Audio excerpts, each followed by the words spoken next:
Okay, so we're here with Rohit Bhargava from um, Ogilvy. I'm sorry, from Ogilvy. It's been a long 2 days. It's been great 2 days. It's been a great 2 days.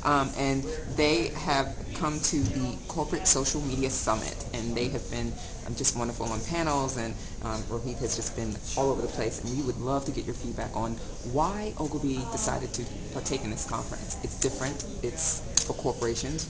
Yeah. What was the goal in coming Well, I to mean, that? the number one answer is pretty simple, which is that our clients are here, and it's sort of like we want to be where our clients are, and where our potential clients are. But the broader answer is that we do a lot of work with large enterprises. And the challenge with large companies is quite different from a lot of little companies because they're not just wondering how to use social media; they're wondering how to scale it, how to do it across multiple regions sometimes. So it's the global challenge.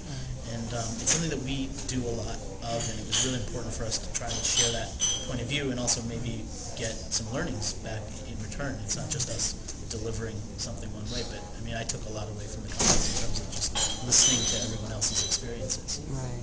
So it's a unique platform then, since the corporations are here as opposed to the other conferences. Yeah, it is. I mean, definitely just the format of companies sharing their own challenges in real time was quite different.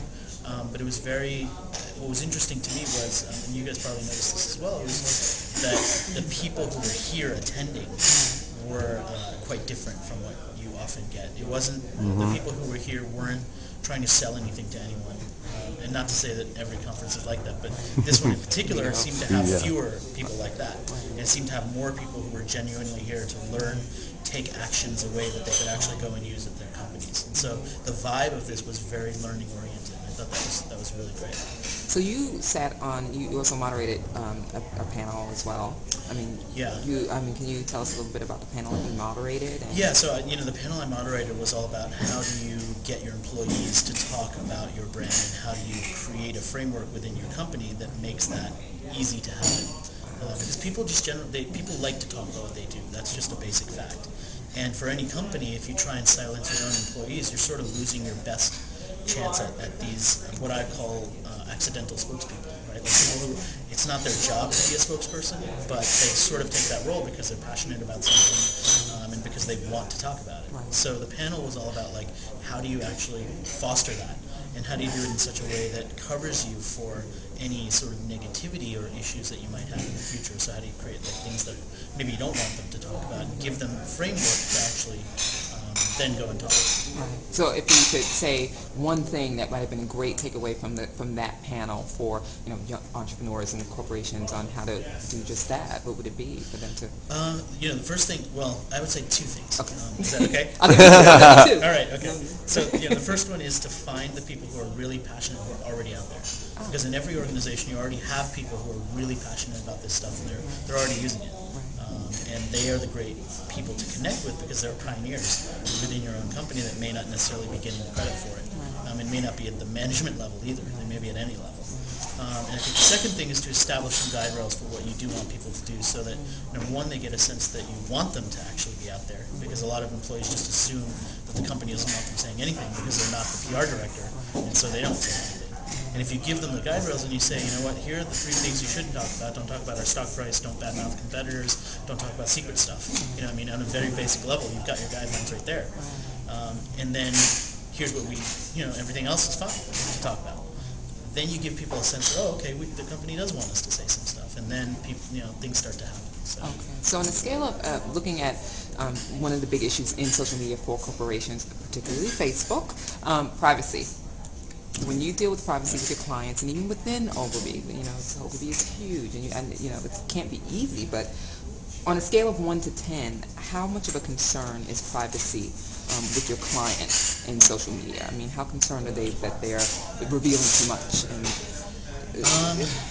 That's for our clients in terms of the company revealing too much. Yeah. I don't think it's that much of an issue because the sort of the guidelines for employees are already sort of there. Right. So if you think about someone who's working on something that's secret, the guy knew that he shouldn't have lost the iPhone.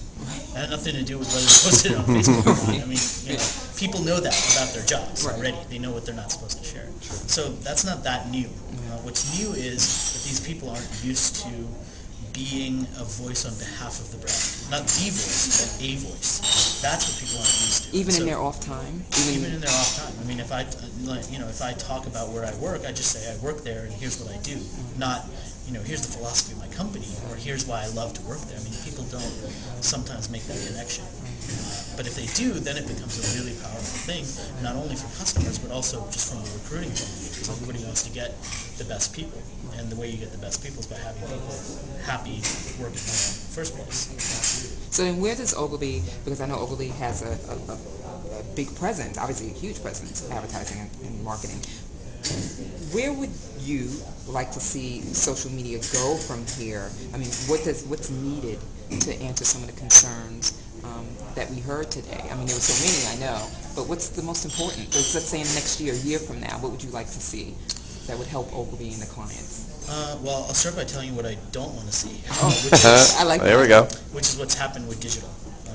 Because what's happened with digital in most large organizations is they've created a digital team, a digital group, and it's its own group.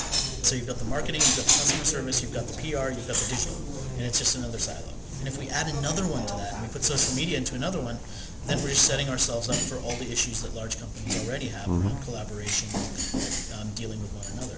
So instead, if you can have people trained in social media as part of all of the different things that they're doing. So you don't have one social media team, you have a customer service team that is social media savvy. You have a marketing team that's social media savvy. And it never becomes its own silo.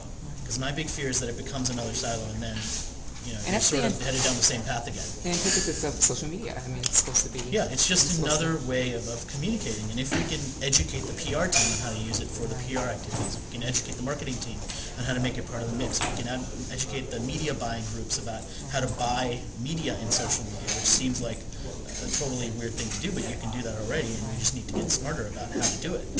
Then I think you're starting to integrate social media in a way that uses the power that it has. Great. That's awesome. You've been wonderful. Thank you so much for sharing and for coming to the conference. And it's been great. And we look forward to there'll be another conference, another social media summit. So I'm sure there will be. okay. Thank you.